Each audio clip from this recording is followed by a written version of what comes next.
عبد الصمد الزلزولي، محاولة من محاولات للكسوفي، هتاخد جميلة. عبد الصمد عدى ركلة مرمى لفريق مايوركا، راكنين واحد.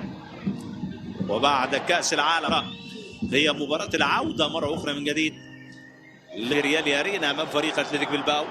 ادي عبد الصمد في لقاء وخسر في مباراة واحدة فقط. بيبحث طبعا عن تحسين النبري.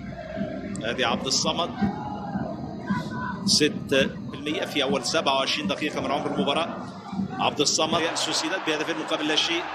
تعال لطريق الانتصارات في الليغا للفريق مدافع الايسر للفريق العودة مرة أخرى. يلعب موي جوميز، يلعب عبد الصمد الزلزولي، يلعب عرضية مايوركا. عبد الصمد، ماتيا، ناستس،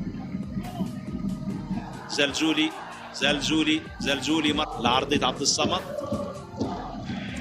ريدراك رايكو كانج. كاس ما بين الفريقين في المواجهات الأخيرة بدأ سقط فيها اللاعب الأرج ولاعب لسان لورينسو، لاعب لويسكا. هجمة من جديد داخل منطقة الجزاء، استلام، جول أول في المباراة لفريق اوساسونا. الله يا عمار على تقدم يأتي وتسديدة من عبد الصمد تعود إليه من فترات أنطونيو أمور، اللاعب السنغالي أمات الداعي صاحب ال 26.